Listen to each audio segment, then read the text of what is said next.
Welcome to The Forgotten, Pots Against the Pandemic, Episode 1, The Investiture Conflict.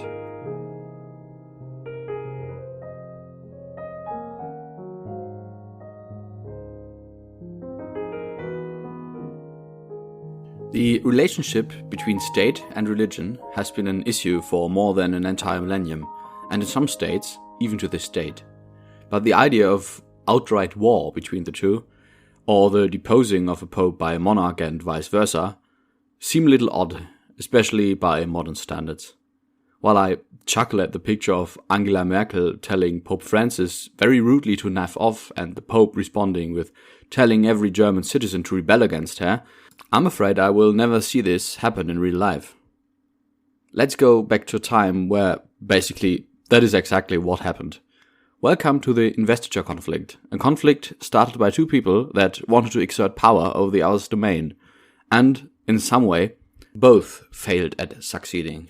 According to German historian Jürgen Vogel, who wrote one of the big works about the events after the legendary walk to Canossa, the conflict was a result of a new understanding of both a new, reinforced role of theology in the secular world and the personalities of the two dominant figures of this conflict. Emperor Henry IV of the Holy Roman Empire and Pope Gregory VII. It can be said that Pope Gregory was indeed an enormously pious person and followed the rules of his religion rather rigidly. Any sense of self-importance and ambition for power, some say, was not for his own benefit, but rather for the benefit of the Church. You could even say that Gregory, to a much bigger extent than most of his predecessors, saw himself as the embodiment of the Church. The Church did not only have a shift in its self-confidence. Indeed, ecclesiastic lords, arch and prince bishops in Germany, apparently were to be considered powerful in a very worldly manner, concerning both money and manpower. Openly showing their affluence, they built impressive new cathedrals all over Europe, while the Pope, unlike in the earlier days of the Church, slowly became the new center of political authority for many of those bishops again. Of all, the role of the Church in Europe, which was since the day of Charlemagne very closely tied to the whims of the Holy Roman Emperors, became bigger and bigger and slowly cut the ties to the imperial throne. The papacy became a power in its own right. The Holy Roman Empire at the beginning of the reign of King Henry IV was not in its best possible shape. When Henry III died in 1056, Henry IV was merely 6 years old. Before his untimely demise, the former emperor had done its best to alienate the King of Lorraine, the bulk of Bavarian nobility, and, most importantly, the Saxon nobility as well, which was by far one of the stronger peoples of the empire. Henry inherited a divided realm from his father. When the congregation of the princes of the realm had to decide whether Heinrich Jr., the German name for Henry, was to be named the heir apparent in 1053, they decided to do so, but they would only acknowledge him as king if he proved to be a good ruler, which was, for all intents and purposes, both a flashing red warning sign and a big middle finger to the current ruler. Under Henry III's reign, many bishops of the empire openly refused his orders or their due taxes. One bishop even wrote a letter to him stating, "We're loyal to the Pope, we owe our loyalty to you." Ouch. Henry IV himself had a difficult youth. When his father died in 1056, with his dying will, he gave custodianship over his son to Pope Victor II, while government itself was to be placed in the hands of his mother, the Empress Dowager Agnes. Mind that, for nearly the first 30 years of his reign, he was not crowned emperor, but he was merely the German Roman king, so I would be wrong to speak of Emperor Henry up until 30 years in the future. When he was merely 12, already a king for 6 years, a particularly ambitious Archbishop of Cologne, possibly with the involvement of the Duke of Bavaria, tried to abduct him while he stayed at Kaiserwerth. Henry had to save himself from his abductors by jumping into the River Rhine. A humbling experience for somebody who was supposed to be the great defender of Christendom and stand in the legacy of Charlemagne or Emperor Otto. Some say that his later disgust with the imperial nobility and the princes of the empire stemmed from this unfortunate encounter. After finally being designated mature enough for rule at age 15, Henry pretty quickly turned into a scandal magnate. He openly quarreled with the advisors the princes of the realm had forced upon him, while he decided to divorce his wife, something that the papal legate was just able to talk him out of. Furthermore, he accused the Duke of Bavaria that he had hired someone to murder him, and when the Duke failed to attend his trial by combat, because why bloody would he took the duchy away from him and had him outlawed. When he himself was accused of trying to murder the Duke of Swabia, he was lucky that the person who denounced him died before there was a trial by combat. So you might get that the new king did not really try to mend the wounds his imperial father had inflicted upon the stability of the empire. The papacy, however, was in a much better shape. Although the papal and imperial forces were shattered at the Battle of Civitate by the Normans in 1059, the Pope managed to become the de facto liege of the new Norman duchies in southern Italy. Furthermore, the cardinals finally managed to wrest away the control of the papal elections from the emperor. While his right to put forward a possible candidate was acknowledged, the College of Cardinals had a bigger say about the election itself. When Pope Gregory VII was elevated to the Holy See, he had been a reformist and a flamboyant schemer behind the scenes for a long while. Hildebrand, as was his actual name, was called to be pope by the people of Rome in a tumultuous action at the funeral of his predecessor Alexander II. I generally imagine funerals to be much more fun than they are today back in the day. The new pope, who actually hid from the people for a few days, just as Ambrose of Milan had done before being raised to be a bishop, tried to reconcile with the emperor, who was a little mad about the curtailing of his power and the whole Norman situation. We can consider ourselves lucky that we have a document that gives us a lot of insight about the new pope's views, how things should work in the world. This document is the Dictatus Papae, the dictate of the pope. While it was never published or shown to anyone, it shows brilliantly how Gregory VII considered the papal authority in the world, and how he wanted to expand the rule of the pope over worldly matters. The document consists of 27 bullet points that speak of the rights of the Pope as Gregory imagined them. He writes that he alone was to have the right to invest bishops, and that the authority of the Pope should be considered the single moral authority of the Christian world. Furthermore, he deemed himself able to actively depose the emperor if he saw fit. The German bishops, however, were pretty annoyed about the new line of their boss. While, as I mentioned, the dictate of the Pope never became official doctrine, the Pope, however, tried to design and reform the Church towards his ends. This reformism hit the bishops like a brick. Indeed, their entire autonomy, the right of legislature and jurisdiction over them, and most importantly, their fealty, should belong to the Pope directly.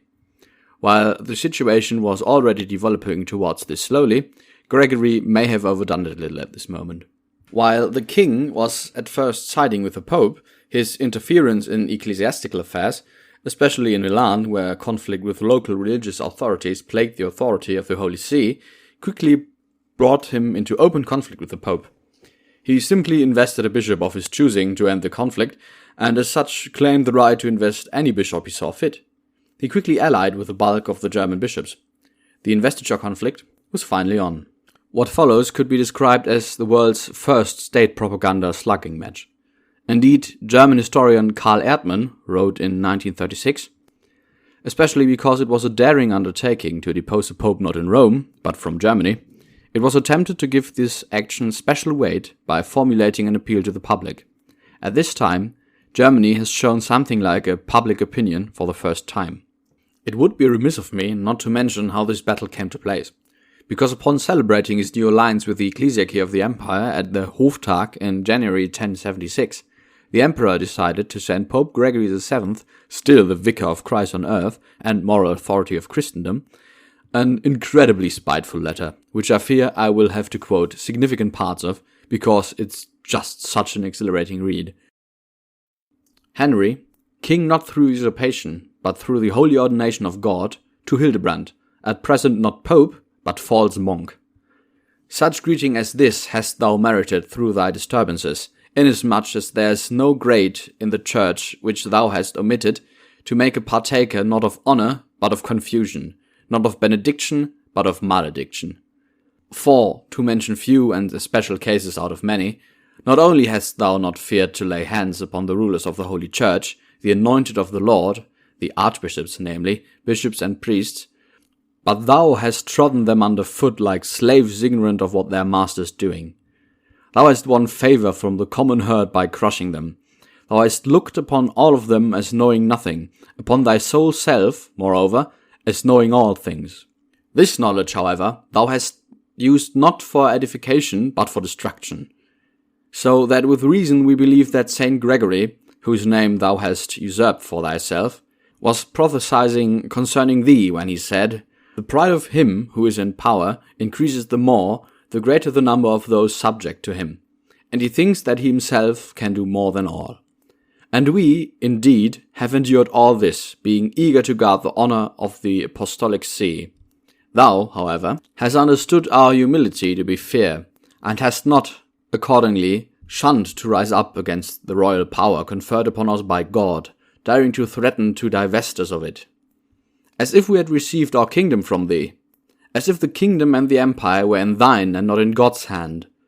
And this, although our Lord Jesus Christ did call us to the kingdom, did not, however, call thee to the priesthood. For thou hast ascended by the following steps, by wiles, namely, which the profession of monk abhors. Thou hast achieved money, by money, favour, by the sword, the throne of peace.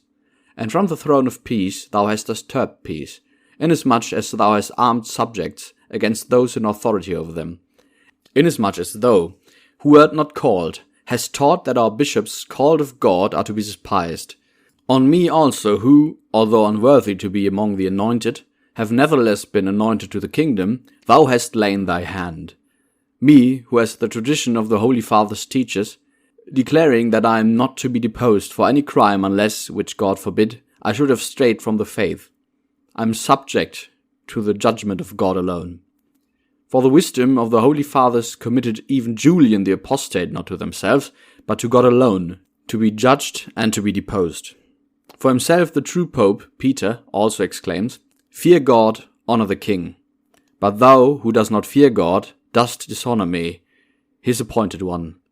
For he means St. Paul, says, If anyone, either I or an angel from heaven, should preach a gospel other than that which has been preached to you, he shall be damned. Thou therefore, damned by this curse, and by the judgment of all our bishops and by our own, should descend, and relinquish the apostolic chair which thou hast usurped. Let another ascend to the throne of St. Peter, who shall not practice violence under the cloak of religion, but shall teach the sound doctrine of St. Peter. I, Henry, king by the grace of God, do say unto thee, together with all our bishops, descend to be damned throughout the ages. Well, as you can see, this story is a story of giant middle fingers, and Henry IV takes the cake. The answer of the accused Pope, proclaimed in a solemn prayer on the Lenten Synod of 1076, represented a never-before-taken step. I quote again, On the strength of this belief, therefore, for the honour and security of thy Church, in the name of Almighty God, Father, Son, and Holy Ghost, I withdraw, through thy power and authority, from Henry the King, son of Henry the Emperor, who has risen against thy Church with unheard-of insolence, the rule over the whole kingdom of the Germans and over Italy, and I absolve all Christians from the bond of the oath which they have made or shall make to him, and I forbid anyone to serve him as king. For it is fitting that he who strives to lessen the honour of thy Church should himself lose the honour which belongs to him. So, what had happened here? According to the Bible, especially Romans 13, 1-7, whoever rebels against the authority is rebelling against what God has instituted, and those who do so will bring judgment on themselves. Now, being the vicar of Christ on earth, the Pope basically said the exact opposite, and relieved the king of the authority over all of his vassals, basically forcing them to rebel against him. Henry's letter, however, aimed to incite rebellion, possibly even an assassination attempt against the Pope himself. It is hard to say what Henry's intention was. Was he really convinced that the Pope would bow to his word? Or was it just an intimidation attempt? I like to follow Erdmann's thesis because the king published his letter all over his empire, especially in Rome and northern Italy. The consequences for the king, however, were incredibly dire.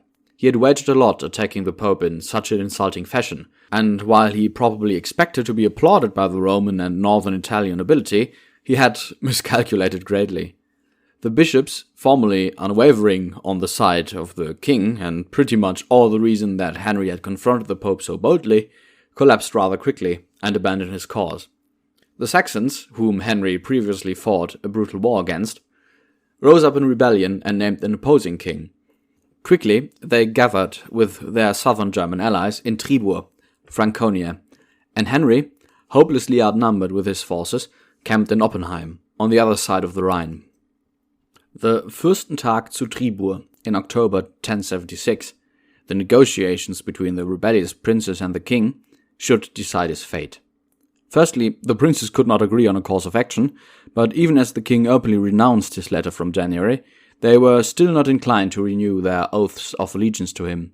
They ordered him to be reconciled from his excommunication by the first anniversary of it, or else they would be his vassals no longer.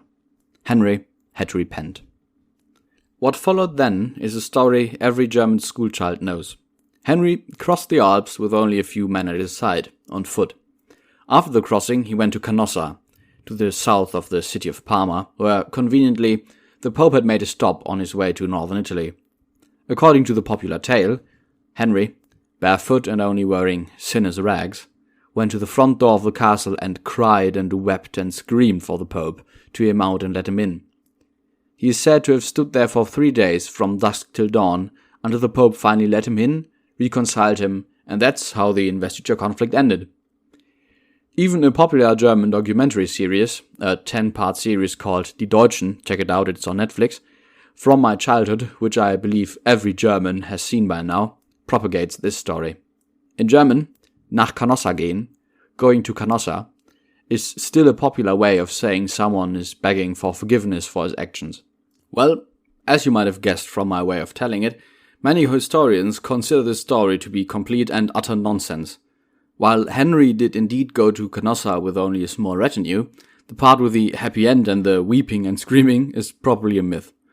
This way of the story was described by Lampert von Hersfeld, a fervent supporter of the Pope, and you might imagine that the source is rather dubious at best.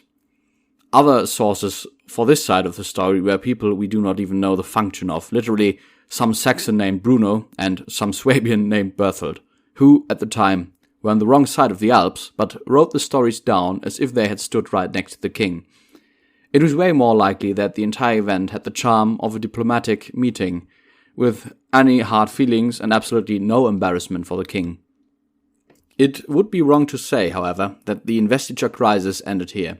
The king went home, deciding to leave his hands off the entire "I'm naming the bishops I like" business, and the two never quarreled again.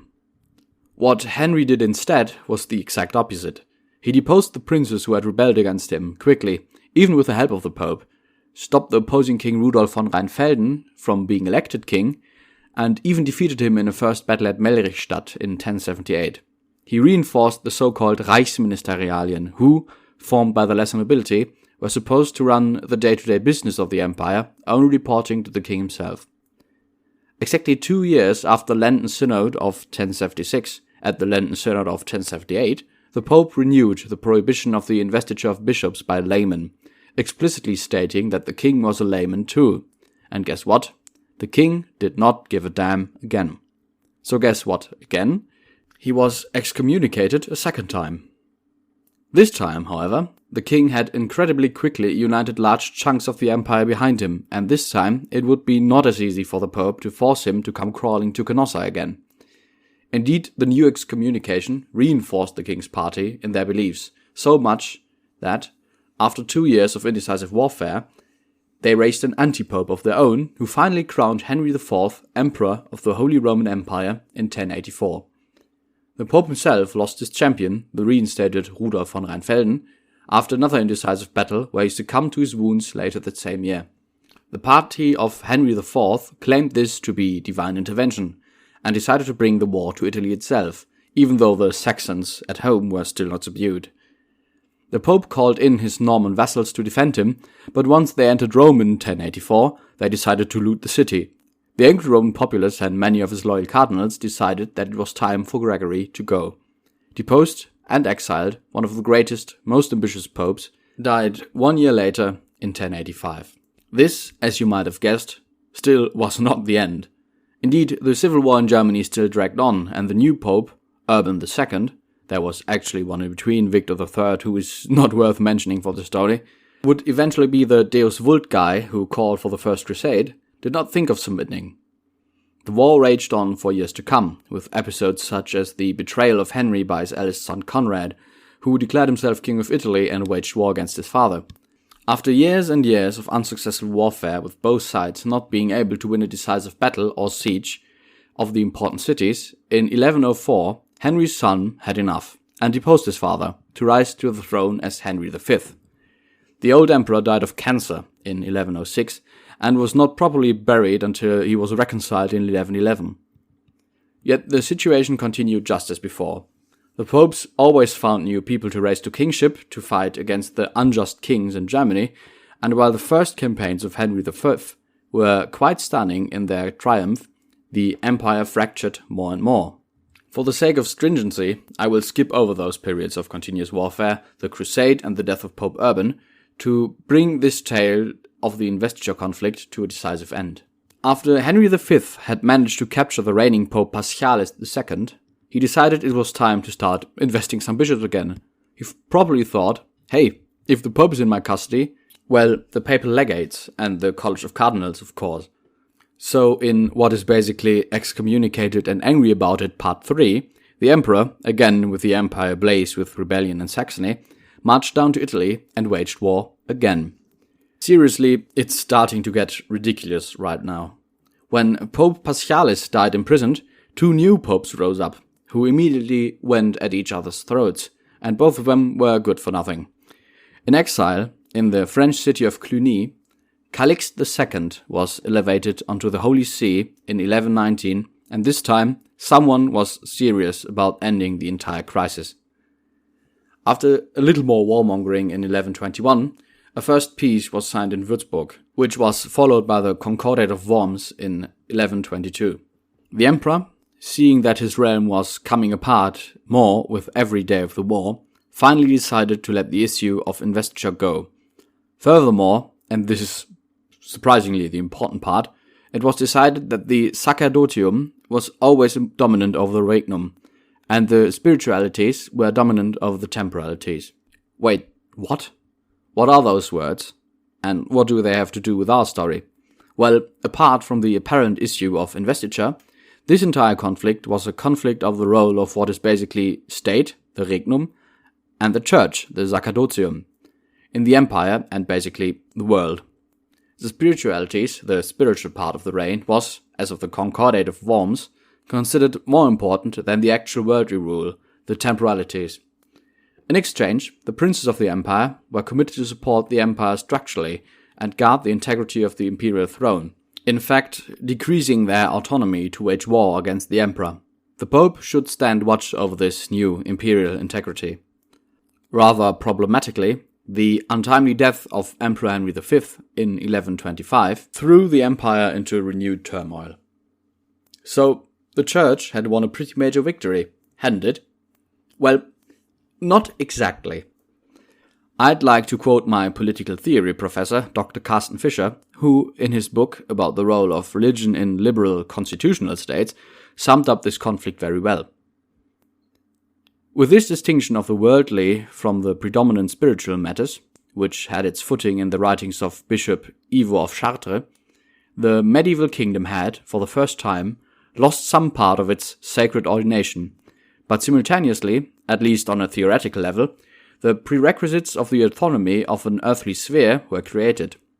The preference for the heavenly matters matters less than the circumstance that some kind of distinction is made at all. Because of this, earthly matters became a specifically human area of action with a specific logic again.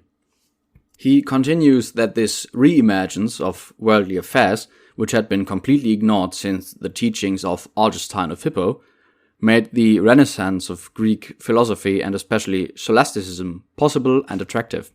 So, according to him, the end of the investiture conflict was an important step towards the secularization of the world. Looking at modern times and the relation of church and state today, I'd very much like to believe that old Emperor Henry IV had the last laugh, be it almost 1,000 years late. Thanks for listening to the first episode of my new Pods Against the Pandemic series. But where's Salvador Allende, you may ask? Well, as you might know, the current pandemic has led to the closing of many libraries, virtually all libraries in the Free State of Bavaria. So, as the most important literature for researching Allende is confined to one special part of the university library, I can't access it. Could I leave my house, that is, because I'm currently both quarantined and the Bavarian government has passed serious regulations for going out.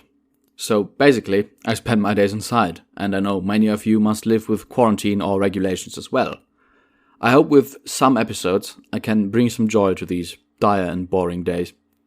I will continuously upload new content. Not all of this is going to be episodes like this, which I've created using the online sources available to my university's online library. Maybe I'll do a short review of my favorite history books. Maybe I will invite someone for an online talk someday. Maybe I'll talk about the world of political theory or shed some light on the political system of Germany and its many specialties. Feel free to message me about anything you like to hear, and I will most definitely answer you. You can reach me on Facebook, Twitter, or via email at theforgottenhistory